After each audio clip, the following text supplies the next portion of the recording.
Ah, Good I know we deal. say this like every week, but it has been a week. It has been a week. It is. I mean, it has been a journey to get to today. But man, what a way to, as we're getting close to the end of the week here, jump into this, because I cannot wait to talk about this episode of Andor. Dude, And 100% the same. Oh my gosh. Yeah. I can usually sort of gauge. I've been starting to realize that I can gauge how busy my weeks are. Like legitimately, my brain, not just busy like lots of stuff going on, but like busy like as in my brain is like deeply engaged in things in a good way. My gauge for that is, was I able to answer the phone from my comic book store when they called to tell me my pick list is ready, and was I able to make it down there within a day? If I wasn't, I was probably busy. Most days it's like Thursday afternoon, and then usually Friday that I get there. I didn't get there last week, and I haven't been yet this week. So I have 2 weeks of books. I'm like, crap. I think maybe I've been a little too busy. Dude, man, like that's it. Like that's like where we're at right now. It is. Yeah, man, it's like full board. It's rough.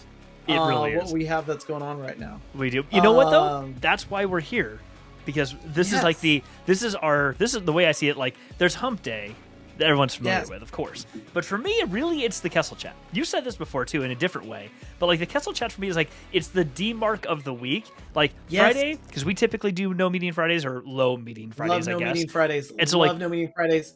Recommend it to everybody. I get caught up on so many things on Fridays. I'll usually bounce and go to a coffee shop and like put headphones on and just knock out a whole bunch of stuff where I got no distractions and I just do my thing. But the Kessel Chat is always like that demark. After the show's over, I'm like, all right, I can go to bed and get some sleep tomorrow and like go do some stuff. Yes. Oh no, I completely agree. And I mean, by the way, like I'm never upset. A thing that I feel like, especially we as Americans, we're like always obsessed about like being busy. And in fact, like I've worked really hard to not find different ways to answer that question. When someone says, "Oh, how are things going?" And I know a lot of people will say busy.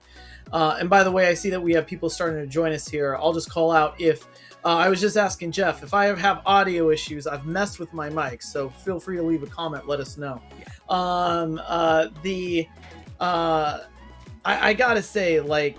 We have it is one of those things where I hate answering. Oh, I'm busy. I'm so busy right now, because it sounds like everybody says stuff like that. Mm-hmm. But I will say, and I mean this, oh my gosh, we're busy. And so it is like that. And I have to say, like I was so excited to cut out the time to watch this show.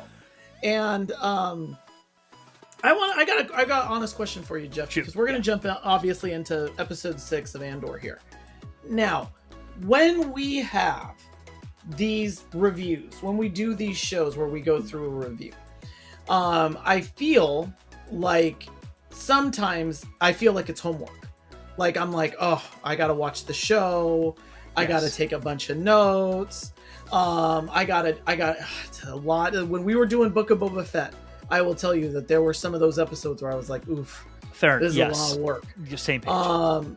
Now, this episode, I started, again, Jeff knows this, I usually will start taking notes and like have some, I put my notebook down because I was like in this episode, like it was like running and running. It was like, I was like at peak tension, suspense. I just could not, I even looked, got the remote going to see how much time was left, because I was like, oh my gosh, how much time do we have left in this episode? It was awesome. I had to rewatch it to come back and take my episode 6 notes. Yeah, I felt the same way. Matter of fact, your comment about sometimes it feels like a chore. It's not that the show is a chore, because we love it. No, the show is never a chore. No, I think I just said shore. Oh. What I've noticed is that, and this week it happened to me, as on Wednesday when I went to go watch the show. Sometimes I feel this deep sense of guilt, like, oh, I'm walking away from responsibilities and stuff to go do this. And then like this week I went and watched it. I'm like, no, I've got like an hour and a half. I've got plenty of time before my next commitment. I don't have something that's due right now. I can go watch the episode. And I did. And wow, I walked away like, whoa, like I'm in the middle of this. I'm like, I am so glad I stopped to do this because it took me completely out of my own mind for a bit for some just amazing television. And so when I went back into my next thing, to your point, I don't think I thought about it this way at the moment, but I would not have answered anybody that I'm busy right now. Like someone said, how are you doing? Pretty busy. I would have answered like, I'm doing really good. And I think separately from like a mental health perspective, that's probably something we should all be doing a little bit more of, is like taking that step away for something to get you out of whatever you were in before. So when you come back, your perspective has just changed enough, or your mindset's just changed enough that you're like, oh, I can approach this a little bit differently. Yeah, and I don't want to and by the way, I can give a whole lot of advice on things like wearing sunscreen, really important. But I will say that taking those breaks is super important, like getting away. And it's also nice. It's also nice when you can shift away from like your wherever you're working, like respecting your zones. And Jeff and I have talked about this in the past, like having zones where it's like, this is the place where I work. This is the place that I sleep. This is the place where I'm creative. Mm-hmm. Having a separation of those zones is really nice because then you kind of respect those areas. It's like a physical way to represent that commitment. Yeah, absolutely. And I gotta say, so I got up to watch this in another room. Although obviously I have a television in my office here. It's right there. And I got up to watch this show, and I just couldn't tear myself away. Dinner time came. And I don't hold with a lot of traditions, but I like making sure my whole family's around the dinner table, and that when my wife says, well, come on, everybody, we're going to sit down, because she organizes a lot of our kind of evening routines. I'm always telling the kids, like, hey, we're all going to sit down at the same time. We're all going to spend this time together. And I was like wrapping up on Andor. And I was like, I just need 5 minutes, everybody. Just give me 5 minutes, please. I just can't let Dad break the rules. It was, this episode was so good. And then I was talking to Jeff about this on the pre-show. There's a few things that I can watch anytime it's on. And I've talked about like The Fifth Element, which Jeff, I know that you love The Fifth Element too. The episode of The Prisoner, season 1 of The Mandalorian, which oddly also episode 6. I could watch it anytime that's on. I love that episode. Which is also kind of a heist episode. This episode, episode 6 of Andor, I could sit down and watch this episode. I could watch it right now, and I've already watched it, I think, two, 3 times. This episode was great. If you are a fan of the movie Ronin, if you are a fan of the movie Heat by Michael Mann, which is an amazing movie, which inspired The Dark Knight, the Christopher Nolan Batman movie, you will love this episode of Andor. Yeah. Totally agree. 100% agree. Yeah. All right. Shall we jump into it officially? Let's do it. All right. Punch it.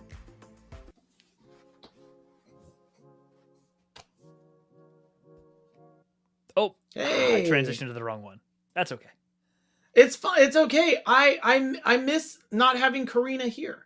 I know. That was awesome. Yeah. She went to, I saw a bunch of pictures and videos from her at New York Comic Con, and she had a blast. She got to meet a whole bunch of cool people and see some great panels. And I'm like, so jealous. Oh man, that's awesome. But Good dude, we're back. This is awesome. I'm excited because this is, as we were talking about just a minute ago, it was one. It's hard to say that it was one of the best because all of these episodes have been fantastic, but it definitely was one of the best of them. But before we get into Andor, for everyone watching, it would be great if you could do let me see if I got the button here. Do I have it? I do. Okay. Oh, yes, I cut off the bottom though. That's terrible. Anyway, subscribe. We'd love you to subscribe. Matter of fact, if you stay tuned to the end, or I can just tell you now, as I tend to do sometimes when I'm pre-ordering books that are like 9 months in advance before they come out, especially for the High Republic, I forget and I'll end up ordering twice, which happens like 3 times a year. So I ordered 2 copies of this. This is Path of Deceit by Tessa Gratton and Justine Ireland. Justine Ireland was one of the primary authors during the High Republic Phase 1. Tessa Gratton is one of the new authors to be part of Project Luminous to write these books. In the High Republic Phase 2, I should say, in Phase 1, they started. The story picks up about 200 years before Anakin Skywalker is born. Phase 2 jumps back even further, another 150 years. So it takes place even further before the what we call the High Republic, I guess. But in any case, this is the first book in the High Republic Phase 2. It's called Path of Deceit.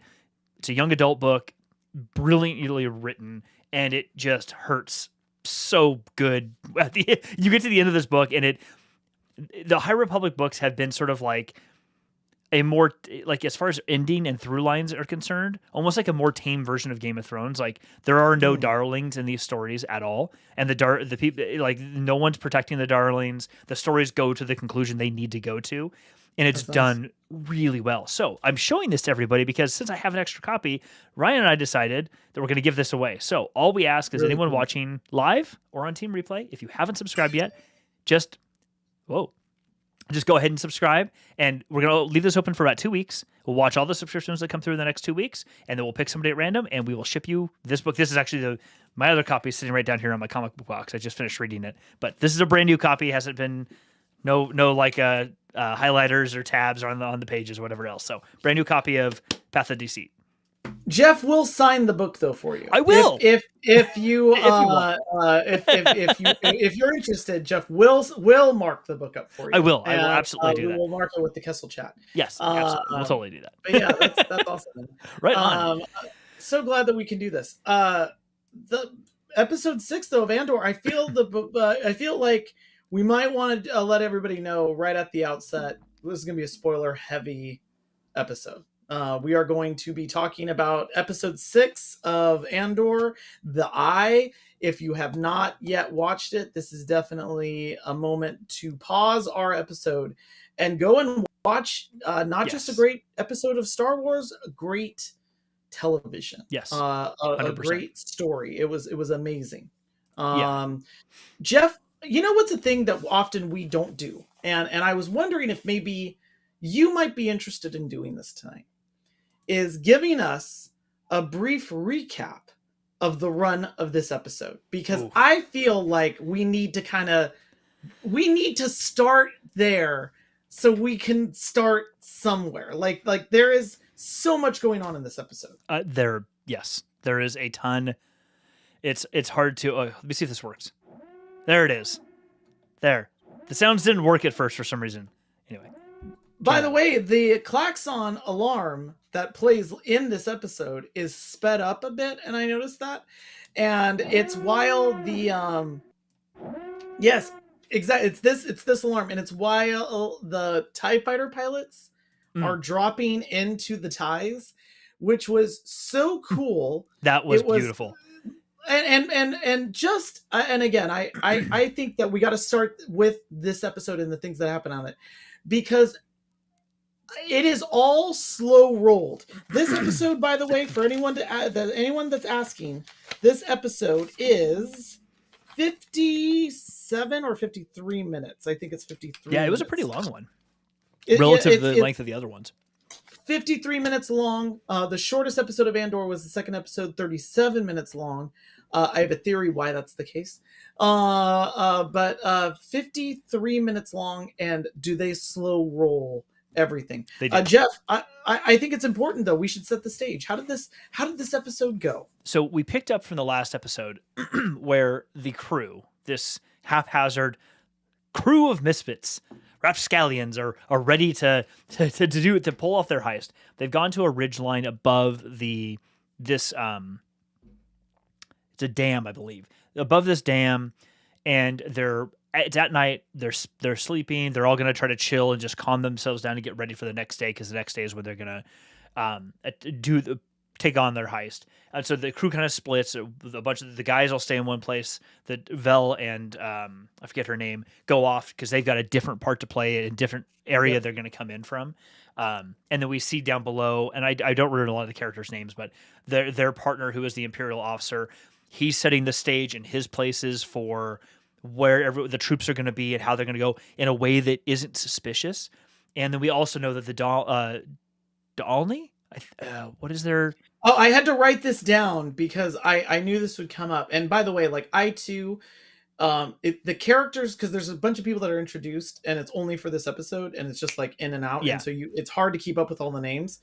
The Donnies are the people who are the native people of this planet. Yes. So then they're all prepping for the Donnies to show up for this annual event. I think it's called the Eye, or they have a term for it, where it's essentially meteors or something that the planet goes through at least once a year, and they skim through the atmosphere, and it creates this beautiful effect in the sky, sort of akin to the aurora borealis, but much more active than that.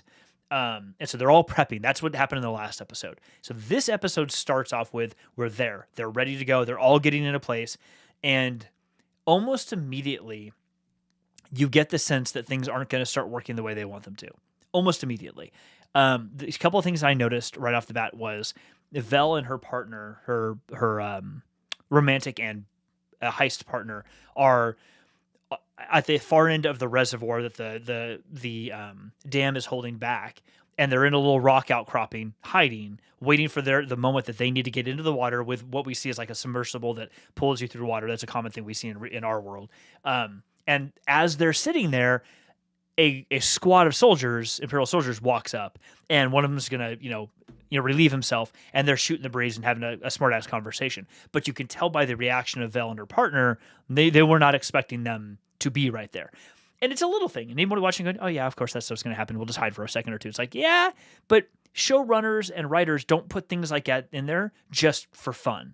It's not, you don't do it just for funsies. There's a reason for that. And to me, as soon as I saw that, I'm like, oh, this means something. Like that indication right there is, this is telling that more of this is going to happen, and we're likely to see this escalate over the rest of the episode of the show. Because of course, even with Star Wars, Game of Thrones, these things, there are no darlings. Not everyone is going to walk away either alive or unscathed.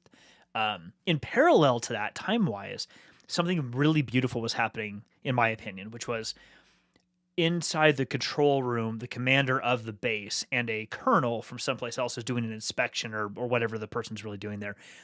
The major is talking it up with him. They're having this, not even a conversation. He's just telling him these things, then hands him a cup after this dialogue.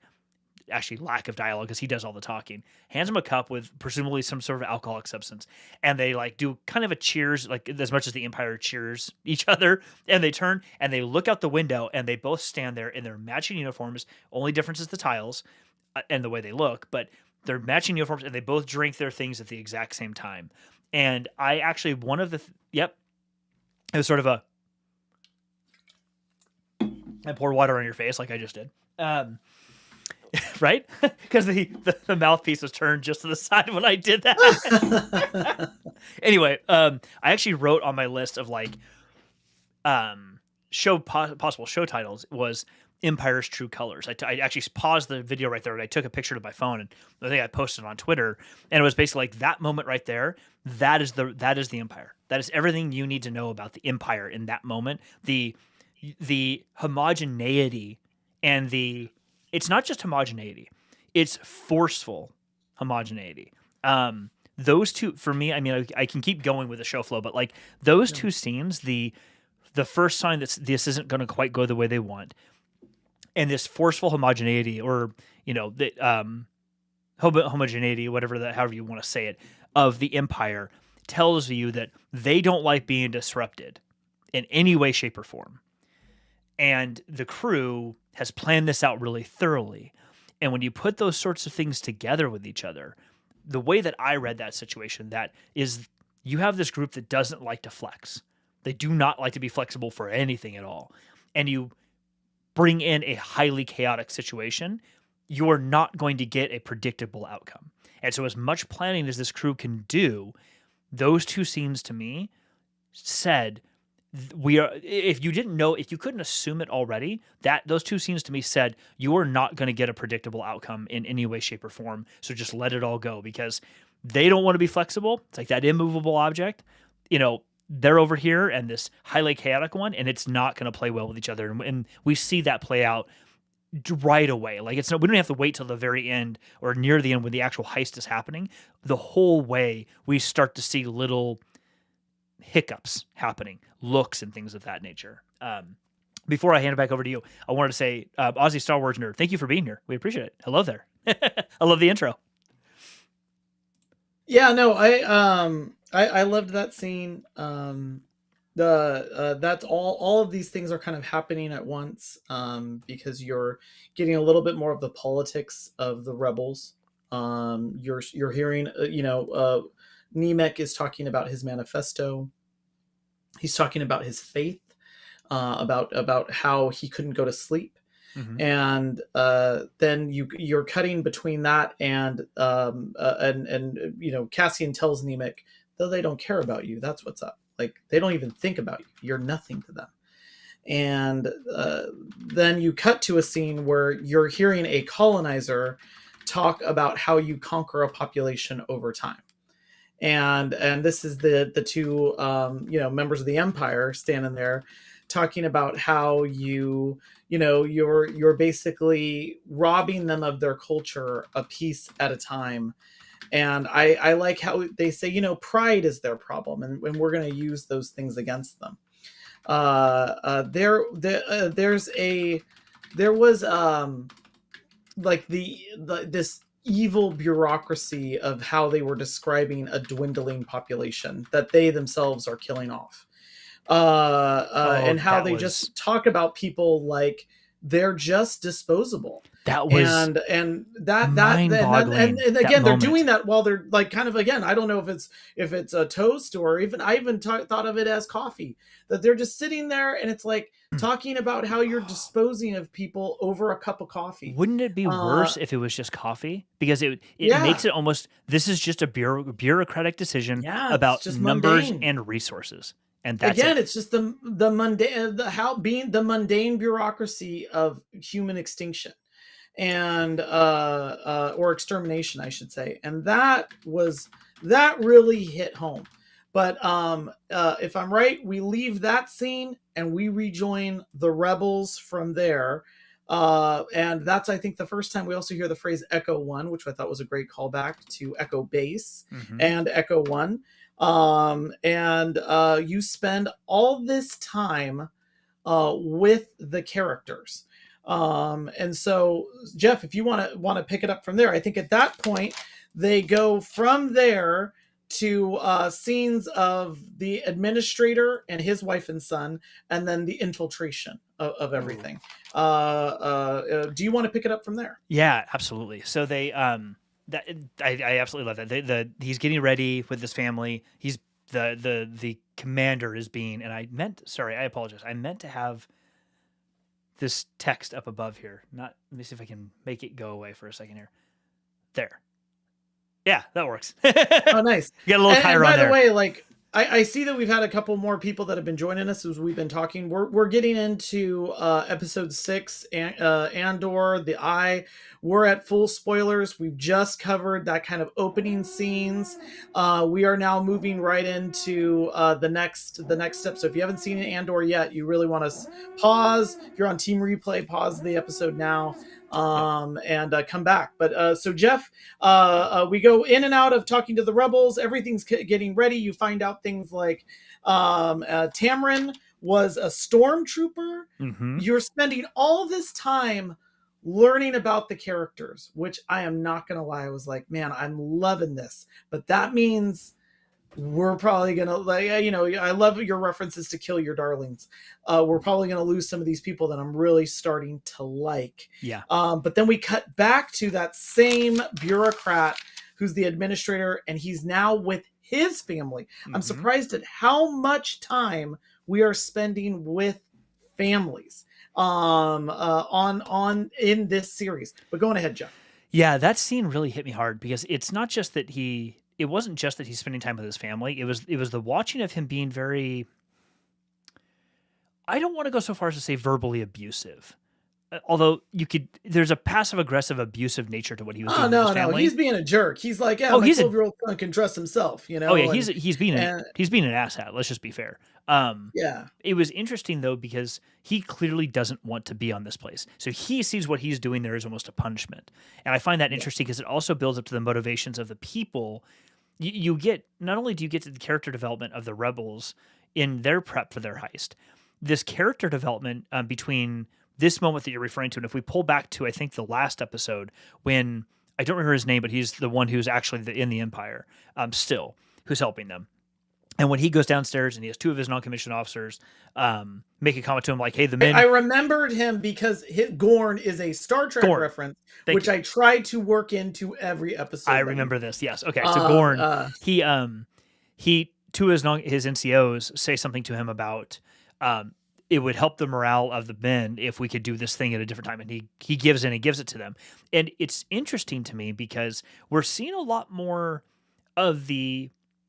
I mean, because of the xenophobic nature of the Empire, I think this is a fair statement to make. We're seeing a lot more of the humanity of the people who are in the Imperial military than we ever have before. It's always been, they're stormtroopers. They're nameless faces that just, or faceless names or whatever, that just exist and follow instructions. And even the commanding officers or the officers in the deck area, they're just listening to some commander just give them stuff and tell them to run. But in this series, we're seeing a different side of that. We're seeing these people as actual people with their own ambitions and their own things they want to do, which, funny enough, in a lot of the novels, actually specifically behind me, if I can lean the right way, the Thrawn novels, I have the hardback version of the Ascendancy series, but I have the audiobook version of the one right before that.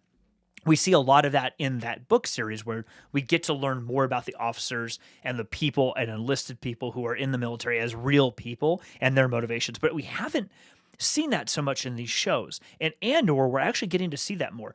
And I don't empathize with them. If they're in the Empire, generally speaking, I want to say they suck, but I don't think everyone's bad because you listen to some of these folks.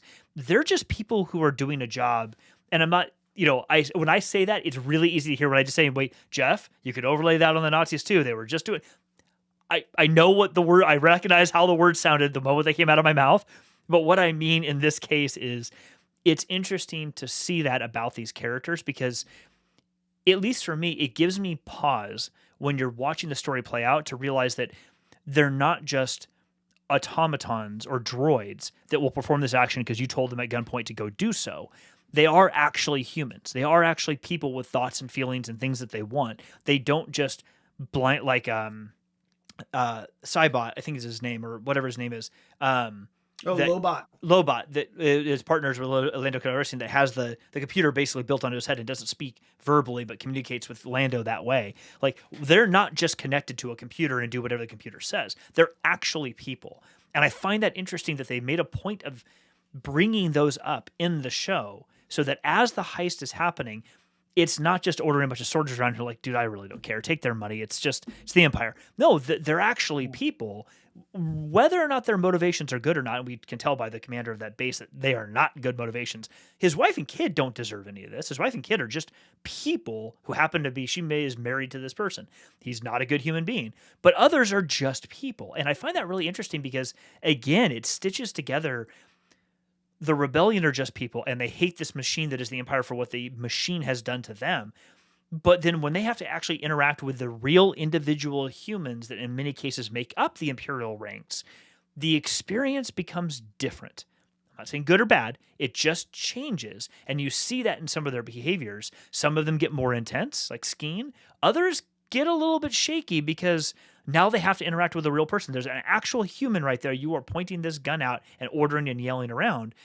And so as it progresses to these other scenes where we see the heist progressing, communications relays are down, they get into the base, a gunfight almost happens, and this colonel almost kills the kid, Naveen, or what his name was, until someone comes in and shoots him.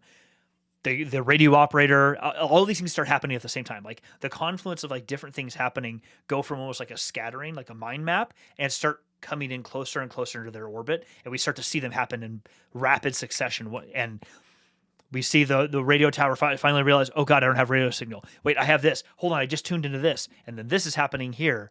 I like that because you go from it's all well orchestrated until it's not. And what do you do when it's not? And I think that's a good place for me to pause because I don't know, I kind of want to break that down a little bit. Yeah, no, I loved all of those scenes. For terrible oppressive regimes to take place, it requires collaborators, if that makes sense. It requires It requires it requires people like the administrator. His name is J-Hold, and I don't think it's an accident that he's also kind of a bigger guy, because he's living fat off the Empire, even though it's on a rock that he doesn't like. I kept getting the impression too that there was like a lot of hearkening back to like old Imperial talk, like old like in our history, like what are imperial conquerors like at one point he's talking about his son and he's like, where is his imperial blouse, and I was thinking about how you could go all the way back to Rome and all of these conquering empires, and how they conquer, and one of the things that they need to conquer is the bureaucracy of it all, because it keeps people busy, it keeps people in place, and a lot of people are scared. Nemec is scared the night before all of this, and he's nervous, and he's like, why isn't my faith allowing me to sleep? And I thought all about these scenes because it's a risk to do what the rebels are doing. It's a risk what Mon Mothma is doing, because the safest thing to do is to collaborate. Like J-Hold's wife says, just do what they say. In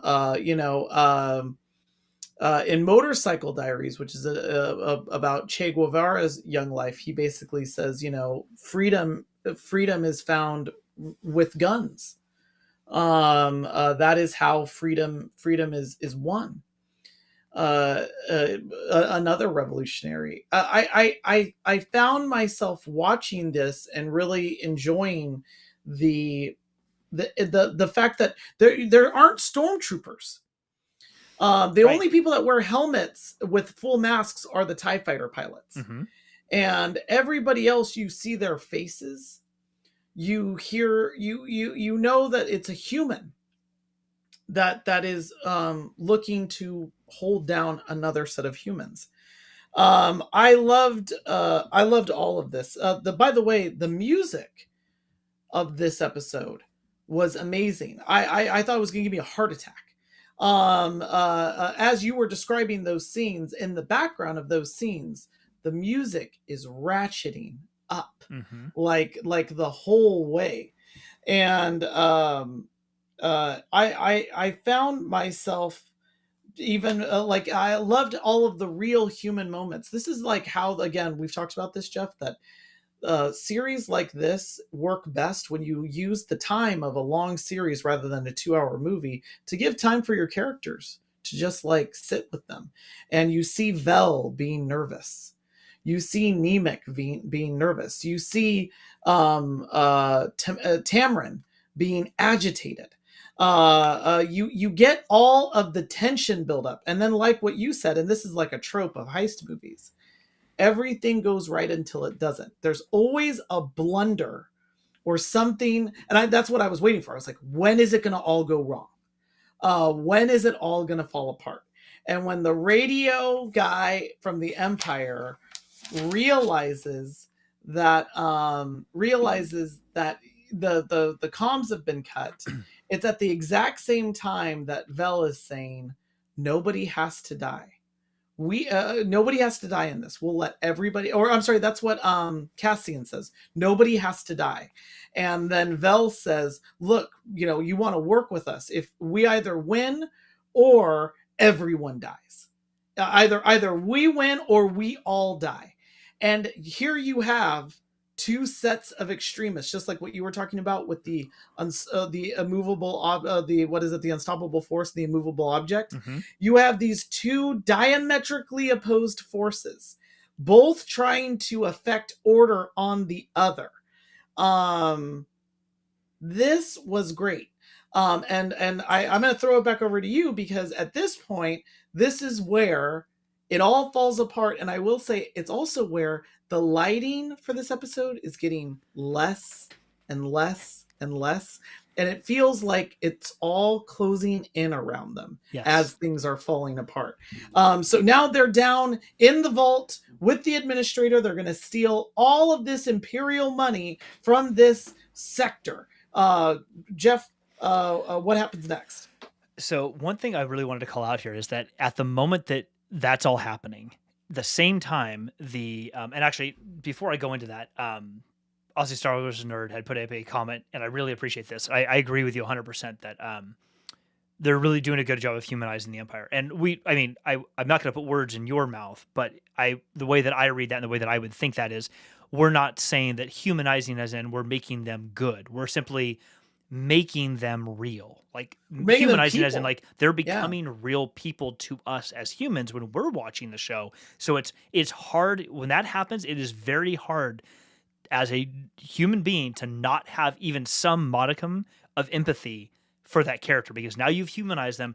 There is empathy that will come. It may not be a lot, but empathy will come along with that, and instantly things now feel different. Things now change in every other action that occurs to and from those characters, because now you have a tiny amount of empathy for them. So it's going to feel different than if they were just like, literally the way you just said it, Ryan, is if no one noticed it, there are no stormtroopers here at all. Yeah. Like you said, the only ones are the TIE fighters who have helmets. We only see those TIE fighters very, very briefly do we see them with their helmets on. The rest of the show, we see this entire series so far. No, not series. On Donnie, the only people that we see are non-stormtroopers, which I think is great, because you are forced to reckon with the fact that they are all people with thoughts, feelings, and emotions. All of them. You can't put them behind. We're not going to let you forget about them because we put them behind a stormtrooper helmet. Nope. They're people who are really dealing with stuff. So the two things that seemingly happen concurrently are, one, the Dahani's are outside and they're waiting for the event to happen. Well, it's happening onesie, twosie before the big event happens, and they're singing. I don't want to call it chanting. I'm going to say singing because I think it's a little demeaning in this case to call it a chant. It's not that. They are actively singing in multiple layers, various people singing in multiple layers, which I think is very indicative of how this show is playing out and this episode is playing out. They're all singing. Some are singing the same thing repetitively. Others are singing something different. They're coming in at different times, creating this beautiful chorus. There's something I want to call out about that my wife actually noticed before I did, which I really appreciate, is one, we've said this before, and others have said this too, that in the show, if you have closed captioning on, when they're talking, it just says Donnie's speaking their language or something. It does not tell you, it does not translate their words into basic or English. It just says speaking native language or something to that effect. I really, really appreciate that, because it tells you these are real people speaking a language that exists there. This is not something you can just translate into basic English. No, we're not going to just translate this into some basic. This is their own thing. They are a distinct culture that we do not understand and have made decisions about them, basically channeling the Empire here. The Empire has made decisions about them and channeled them or ignored them because they don't understand them and they don't care about them. But if we knew what they said in English, then there could be a conflict and there could be a discussion. But here, there is no room for compromise. There is no room for discussion. The Empire is going to do, as we heard earlier, whatever the hell it wants to these people, and they do not care. The commander, Jehol, actually says so much that we have to go through this again and give up the stinky pelt and blah, blah, like all these terribly demeaning things to these people.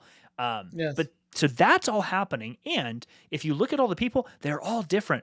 They're young, they're old, they're light skinned, they're dark skinned. They're clearly from a Earth human perspective. There's multiple cultures represented.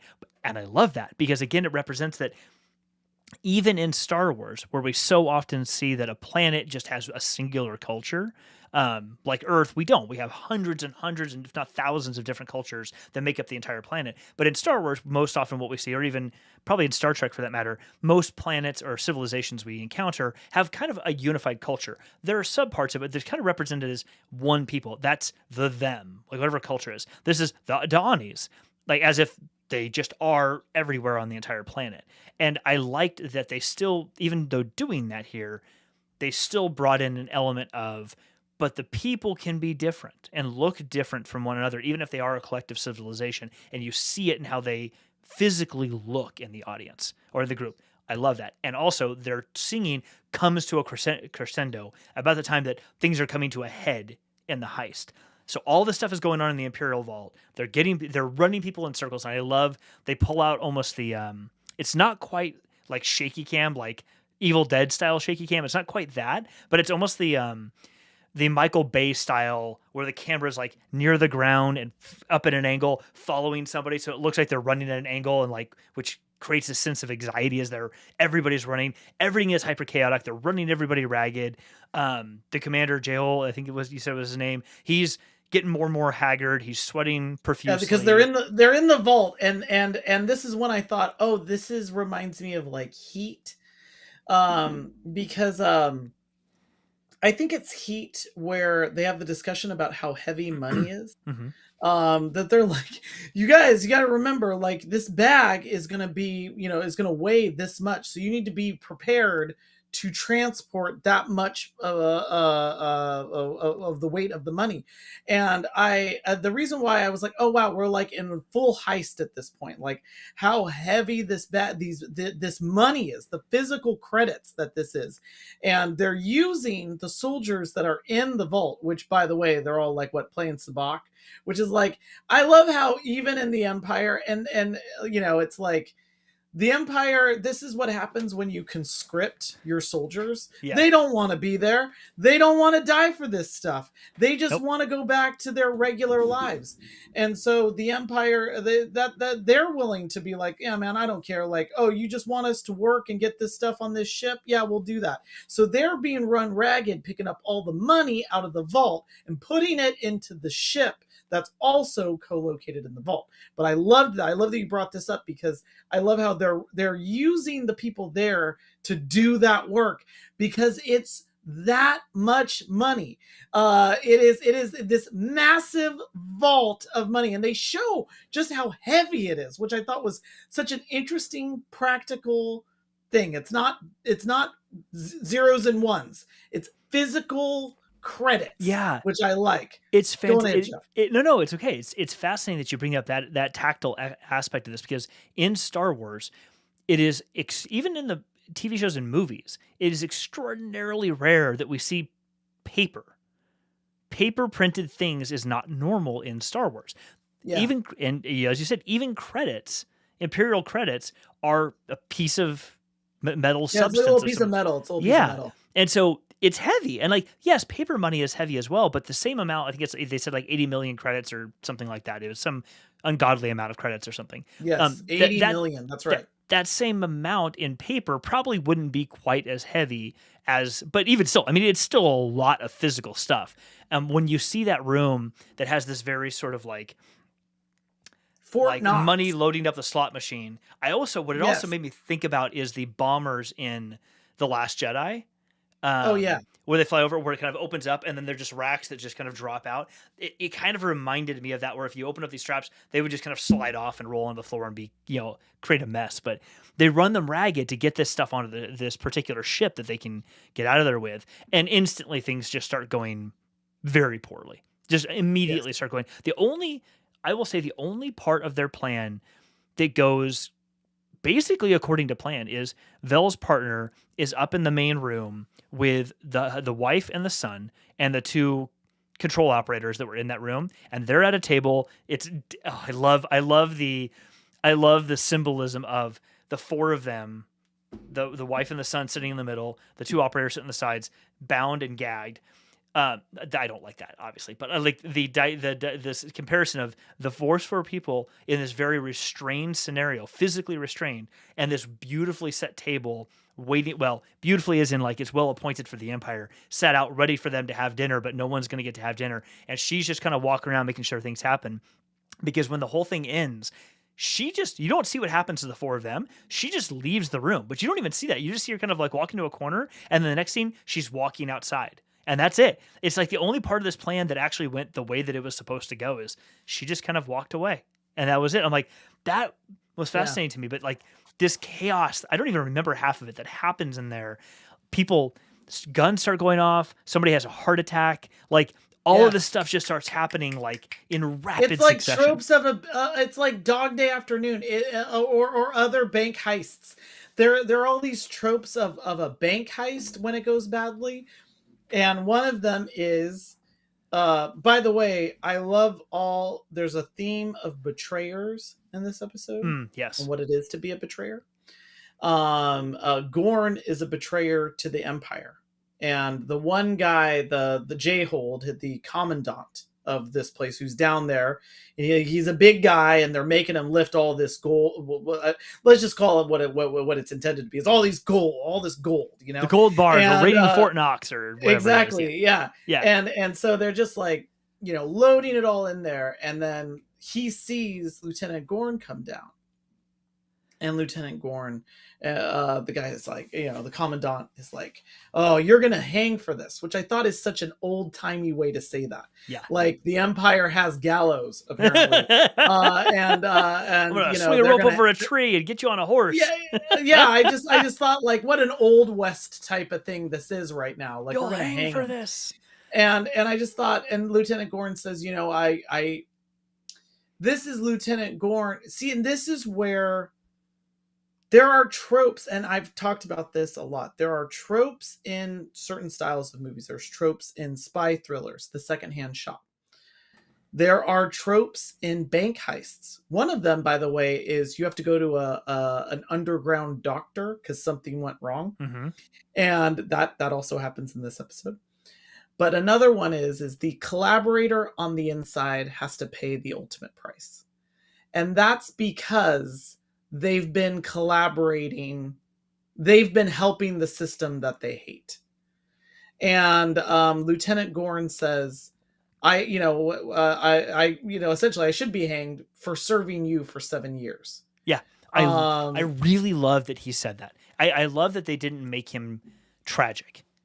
I love that they didn't take that. They didn't turn that into a, like, "Oh, I'm not the one who's going to hang. You're going to hang." Or like, they didn't do something like that and then he dies and you're like, "Oh, it's a tragedy that he dies." Like, no, he actively says, he's like, "I fully am aware of the situation that I am in. Like, I am doing this totally intentionally, and I know what I have done. I just want to hurt the Empire. Yeah, I don't care what happens to me. I just want to hurt the Empire." Yeah, I so appreciated that from his character.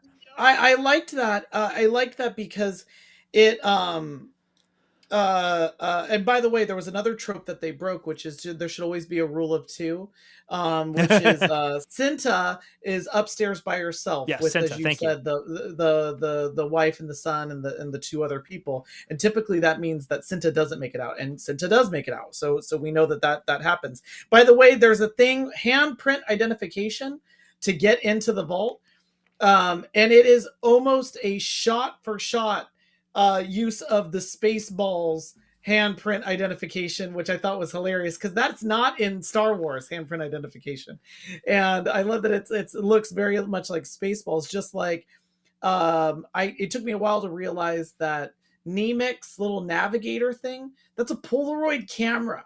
And it took me a while to realize, dude, that's a Polaroid camera. He keeps opening up the top the top thing. I loved that. You know what? It's funny you say, because he makes a comment in like one of the previous episodes that when everything else fails, this thing is still going to work. This thing's still going to work. Yeah, exactly. Right? I never even got that. That's awesome. Polaroid camera is going to work.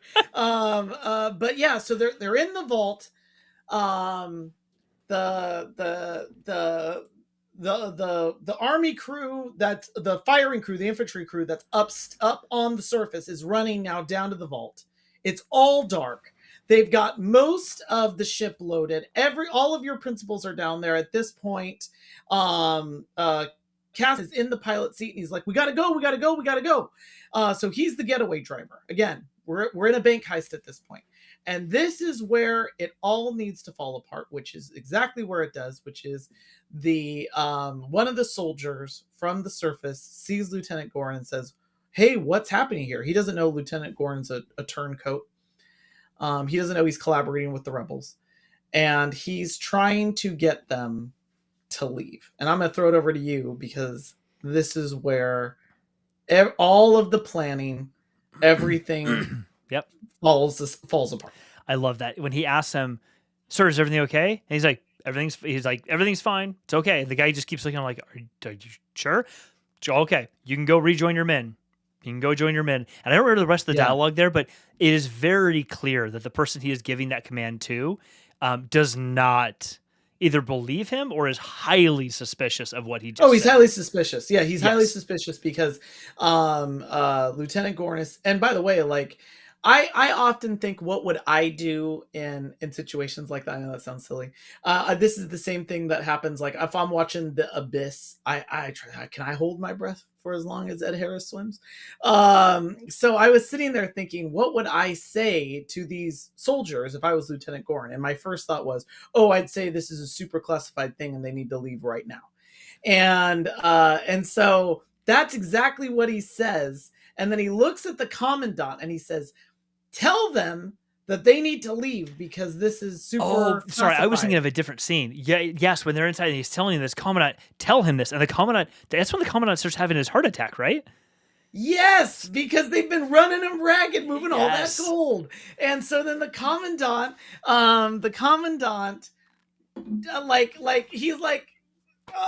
He grabs his arm or something, and then he kind of keels over, and dead silence. All the guns come out at once. Yep. I mean, all of the guns. The come clickety out at clack once. sounds you hear of the typical Exactly. like, as if somehow all guns make like a bunch of clacking sounds when you lift them up. I don't know. Oh, Didn't know that was a real thing, but like it's the typical sound of Yeah. or whatever those noises are. A lot of click sounds in those laser pistols because Yeah, my gosh, like yeah, it's like you can hear it all. Everybody's like ready, and there's not even a time to yell. Wait. Right. Everybody just starts shooting.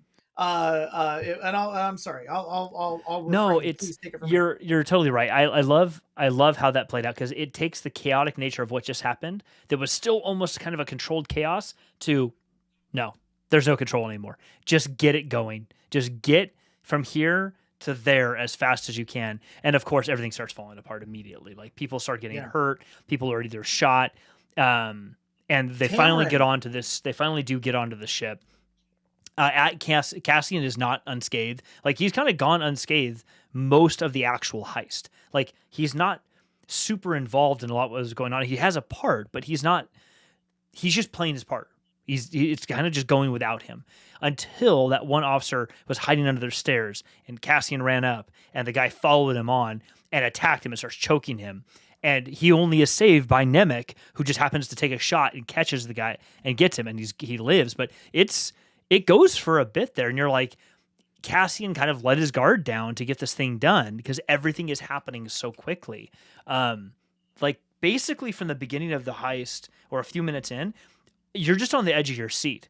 And even through the moment that they fire up the engines on that ship and they take off and they get out and they fly up into space, or up into the atmosphere and they start flying, you get a reprieve for like 30 seconds before you hear the TIE fighter sound come into picture, and it goes right back into being chaotic again. Because of course, as soon as they take off super fast, all this equipment falls. Nemec is hurt really bad because they're not holding on tightly enough, and a pallet of these gold bars, essentially, which is what their metaphors for or analogies for, is like pile in and crushes him and breaks his back. Essentially, that's what they're implying, is that his back is now broken, and they bring him up, and he's still got to help them navigate through this chaotic asteroid storm that's happening. And by no means the metaphor wasn't lost that he is crushed literally by like he talks the entire time about the oppression of the Empire. He is crushed by the weight of its riches. I like that. I do not think that is we were just talking about how there are choices that you make as a filmmaker and a writer, and that was like one where it was like a blunt, I'm hammering this point home, that our purest of our revolutionary, the youngest of the bunch, the one who's writing a manifesto that is that talks about the rebellion as a faith, he is crushed by the weight of the Empire, and that is, I mean that right there is everything. And of course, I hate to say this, that has to happen. This is an episode where even at the outset, I had a numbers game on who wasn't going to make it, and I have to say, Nemec, that dude was at the top of my list. Yeah. He that shouldn't be a surprise to anybody. Poet. Like I was at the top of my list. So like he's too young and he's too youthful. I shouldn't say young. He's too youthful in his beliefs and his view of the world. that he's the idealist. He is. And Andor is none of the things that this kid is, but this kid is the thing that he's the inspiration. Yes. You know, you've got your other parts of the team that are all implementation. All they're doing is there to do the work. But Nemec is inspiration. Mm-hmm. He's there because of a larger idea. It's not revenge, and it's not a fight or anything else. He's there because he believes in the cause. And so you have to have someone like him fall, so that way someone can take on his cause. But I'm sorry, going ahead. No, you're right. And if they didn't, I think it's one of those, maybe a trope. I think it's in many cases a necessary one. I'm sure there's other ways to write around it, but it's almost a necessary one, because if he didn't fall, if he survived, in any way, then who is going to pick up the mantle and take this forward? Because yes, it would have been great. Cassian still wants to leave. That all of that would have played out. The money gets to Luthen. All of that stuff that's being implied happens. But the problem is, if he survives, then he's still sort of the idealist that no one's really listened to because he's young and whatever else, and nothing happened to reinforce what he's saying. And so everyone kind of walks away and does their own thing. Yet by him falling, it's never a fun thing to watch, but by him not making it through, it reinforces for everybody that, what did we just do this for? And you have to the characters have to ask themselves those questions, like, why did I just do this? For some of them, it's an easy answer. Skeen makes it very clear once they get to the planet where they're trying to save Nemec's life. Skeen makes it very clear what he's in it for. Yeah. He tries to convince Cassian of that. Like, that's kind of the next major jump here, is that he tries to convince Cassian that they should just split the money and kill everybody and say, peace, let's go. And I really, in that moment, we get to see a bit more about who Cassian is. I will not go so far as to say he is the good guy. This actually came up as our one of our viewers said earlier, it came up in the live stream. I don't like the idea that there are good guys and bad guys. Nobody is just good or just bad, and that's it. That's too binary, and it's not interesting. I will say I am a believer in there are good people that do bad things, and there are bad people that do bad things, and there are good people that, it's like, I think that the I agree. There is that people should be judged by their choices, and I really do think you can make the wrong decision.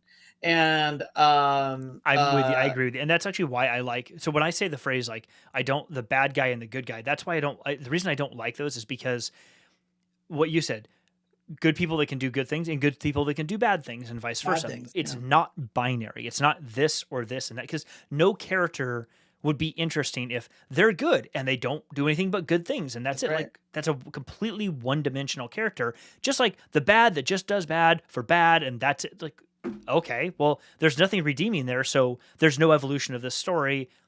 Okay, well, there is no story then, because that character can't evolve and change in any way. They can't be modified if they're just bad or just good. And so when there's a rhythm that can exist in how those things play on a spectrum, regardless of where they come from, that makes it an interesting character to watch, because you can resonate with that. You can accept that, like, I can see myself in some of these things. And so the way Cassian responds, or rather kind of doesn't respond to Skeen, and how he's listening to him and kind of asks the questions back to him in those sorts of ways. Skeen even says, don't get all high-minded with me.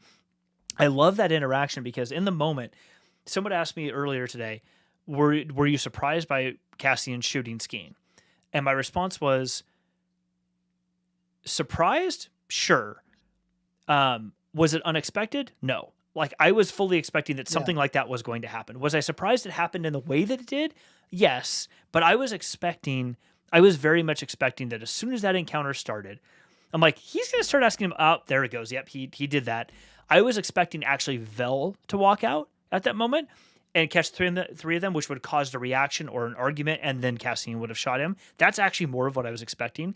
But I kind of like what they did here better.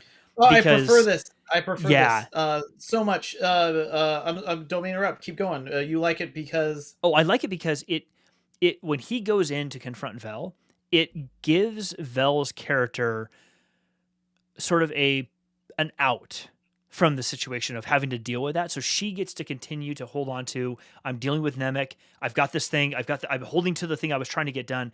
She doesn't have to also then confront somebody within her midst that actually did want to rob her. It's not Cassian. It was actually the person, one of the people you thought you were going to trust, which makes her her character. I think we've seen with her character that she puts up a really good front. And I'm not saying that she's not a strong character or a strong-willed person at all. I think she puts up a really good front. Not quite as good as Cinta, but a really good front. But she's still got some things to learn to back up that front with real muster afterwards. Whereas Cinta, I think, is actually a little bit more rigid and hard and can deal with that stuff a little bit better and can like hold her line, or hold the line. But I think in that situation, if she had to confront Skeen and all that, it would have been very difficult for her for just a little too long to make the right call. And then Cassian would have had to end up shooting him anyway. But then it would have created this weird dynamic between her and Cassian, and that could have worked. But I actually liked this because it gave us back to Cassian. We're developing Cassian's story. We get to see how Cassian dealt with the situation. It was called Andor. Yes, that's it was called Andor. And then when Vel comes back into it, it's all on Cassian. Like there's nothing for her to deal with other than Cassian just did this. It's all on him. And we don't have to deal with those two characters can still stay the characters they already are. Yeah, and she even says something like, I don't believe that, and I think she says, you'll have to think about that then. Yes, I love that. I love that line. Because it's like how it's one of those like, how well did you know your husband moments, Mm-hmm. And the which by the I think that's from, I think, a short story, Button, and but the thing that I like, so they escape. By the way, I loved the visuals of the eye. I'm gonna say something that's kind of, I mean this. I don't typically find myself getting too emotional when I watch, and I don't mean this in some like macho way. I mean, it's like there's things that really like pull me in, and I appreciate when that happens.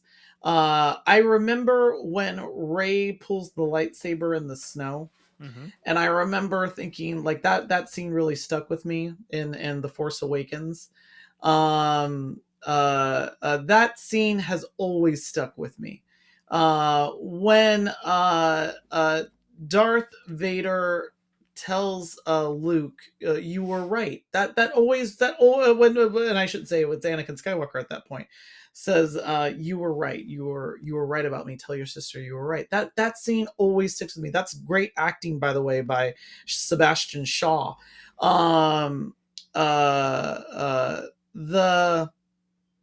The scene where they're on the ship trying to escape, and Nemec yells "climb." It is such a great moment, and it's such a call for Cassian. It's a clarion call for Cassian. It's a moment for Cassian, for him to know this is the thing. He needs to rise above this. And at that moment, they're actually surrounded. The lights of the eye have changed. They've gone from greenish blue to red, and it looks like they're coming out of the fire to be reborn. And I thought of the rebel symbol as like a phoenix, and I loved that. I loved all of the sequences of that. And so now you have a somewhat remade Cassian, to the point where when they're on the ship, and in a Ronin-like way, it's like, what are you going to do with your injured person? And Vel just wants to abandon them. He's dead already. We can't help him. And it's Cassian and Skeen who say, no, we should take him to a doctor. Skeen, even at this point, is respectable, even though I knew you couldn't trust him because I didn't like his character on Girls. And so they go to the doctor, the underground doctor. It could have been a vet. And that's like such a trope of like a heist gone wrong. You got to go to some country doctor and everything. And I saw that too, Aussie Star Wars nerd. I saw that too, that the last words that K2SO says is "climb." And I felt that. Like, that's what I mean. Like, that meant, I don't know what it was, but to hear the actor yelling climb, I did think of K2SO when he's yelling the same thing when they're on Scarif and they need to get up. That I loved that moment because that is, by the way, that's like a literary item, is the reference to climb, rise. Christopher Nolan uses it in Rise of the Dark Knight, I will say, by the way. What are they chanting? They're chanting rise. That this is a by the way, used by Adrian in the Rocky movie Get Up. Used by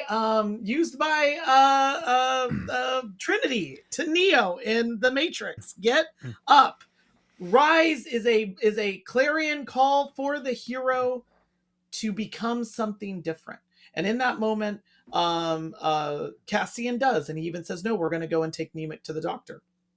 And they're on that planet, and Cassian is changed now. And you know, Skeen, you learn finally Skeen is in fact in for himself, and he's like, "Hey, we can just split the 80 million, 40 for you, 40 for me. We go our separate ways. I'll forget you, you forget me. There's this planet." He tells him the whole plan. Now, the problem with someone making a deal with you like that, because now we're back in Old West times, because they're even outside of a barn. That's what I mean. Like, it's like the country doctor they're at, trying to see if Nemec can survive. And they even says, Cassian even says, maybe he'll get lucky. In that moment, I remember thinking of the movie Unforgiven. I thought of Ronin. I thought of how characters like Robert De Niro's character in Ronin, or Al Pacino's character in Heat. This is the Heat moment of this show. They don't trust in luck. Clint Eastwood's William Money character in Unforgiven doesn't trust in luck.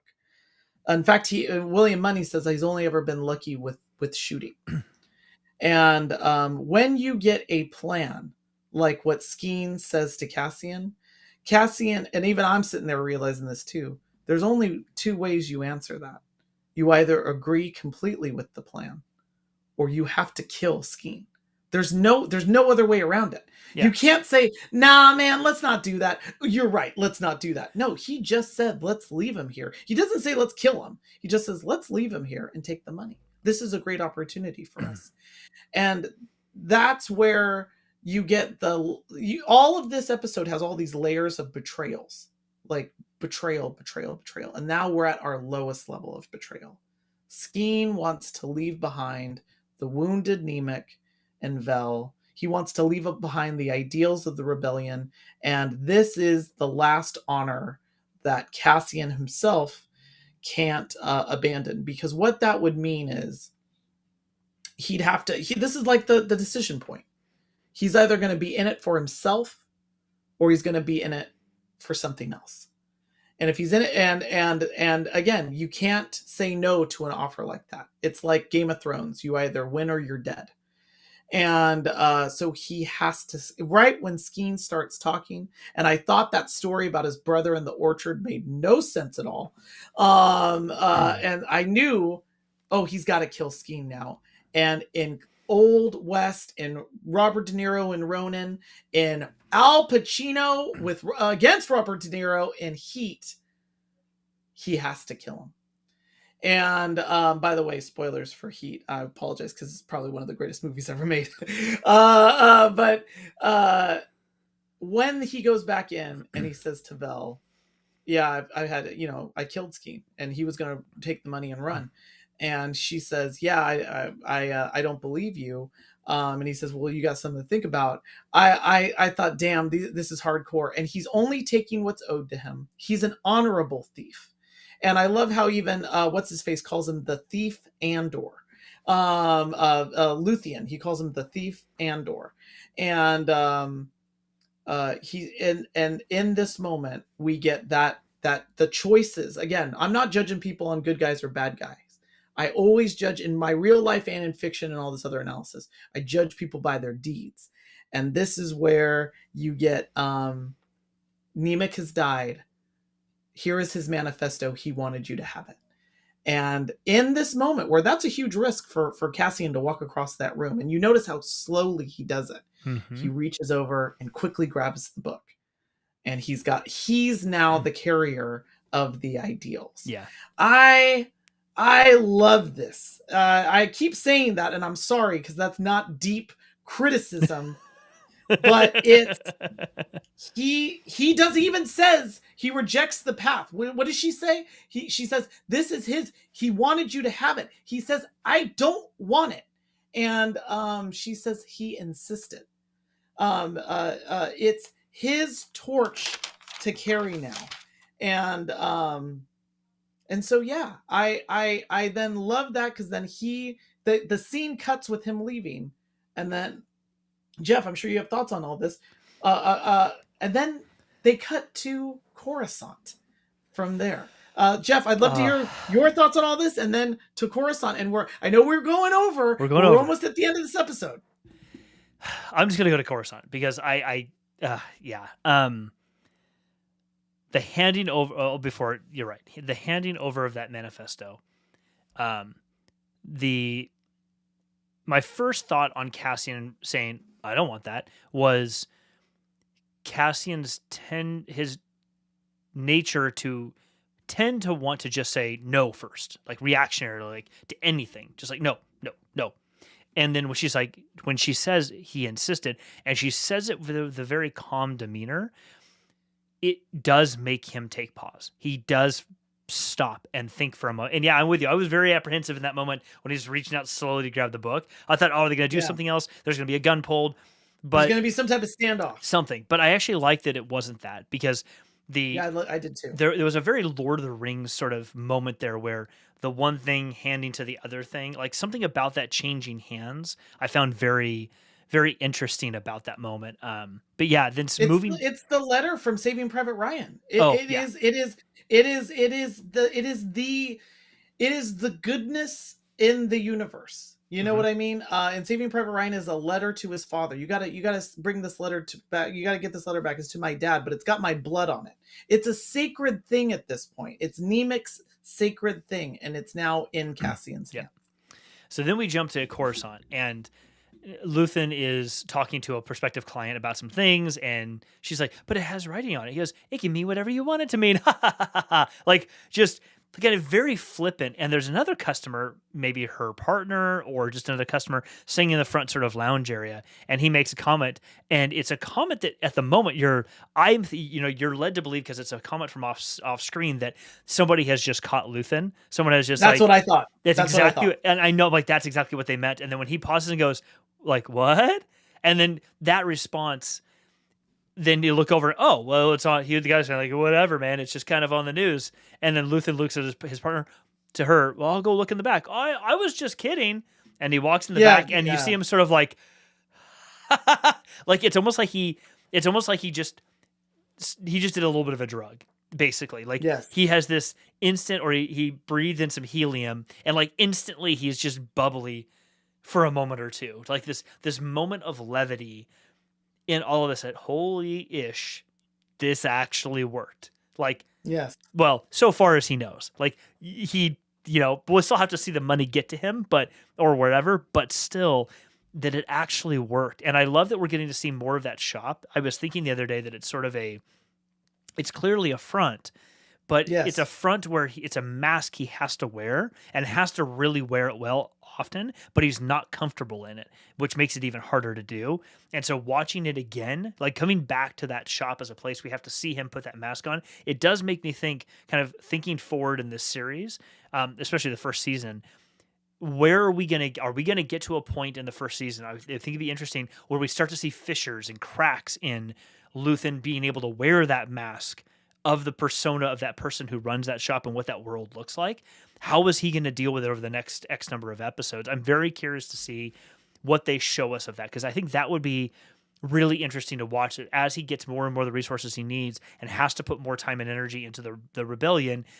how is that going to affect the front that he's putting on over here and playing this other personality? And clearly from his ship in one of the earlier episodes, when the thing pulled down and he started changing, he's got multiple of these personas that he puts on a regular basis. He's prepared for it. This is just one of many.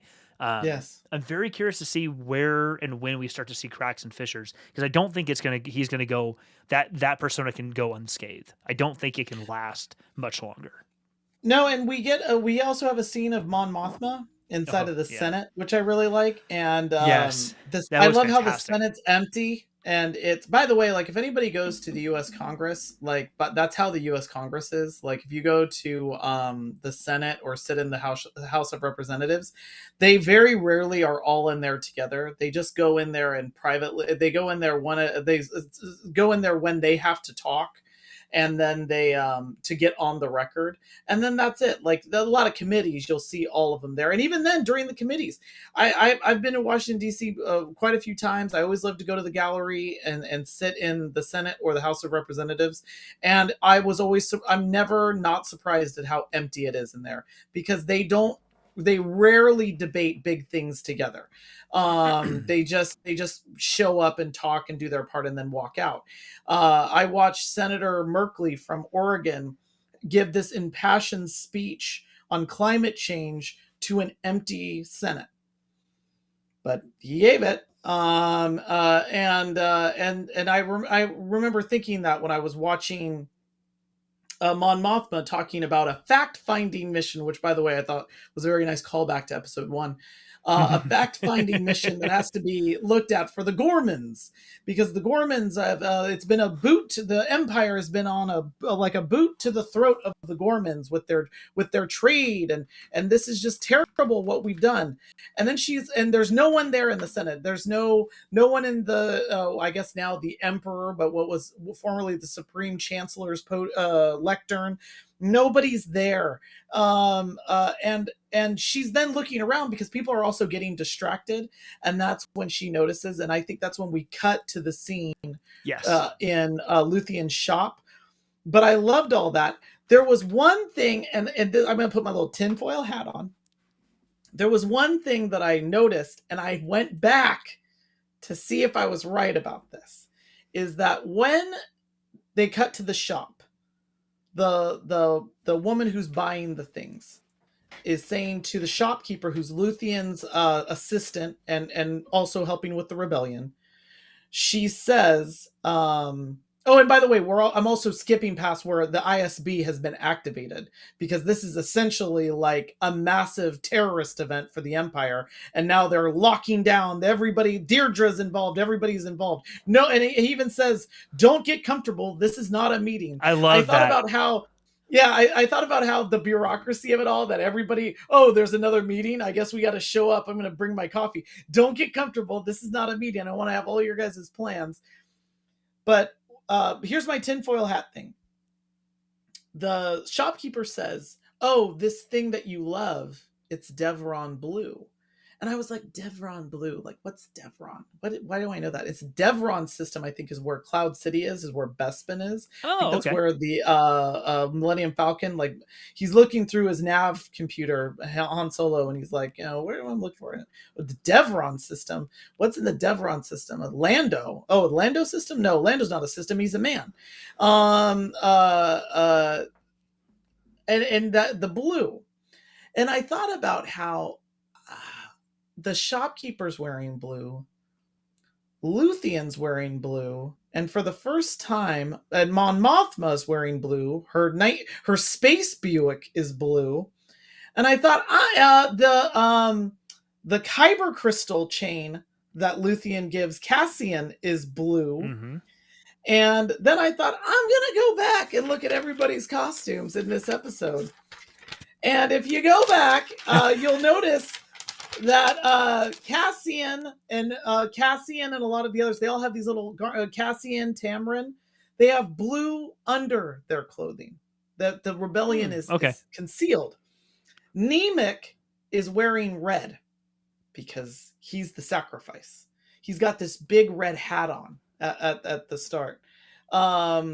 Tamrin's has blue. You can go back into other. They're all wearing blues or bluish grays. Cassian's wearing a bluish gray shirt at the end, and again, he's got the big blue chain that he takes off and hands to Vel.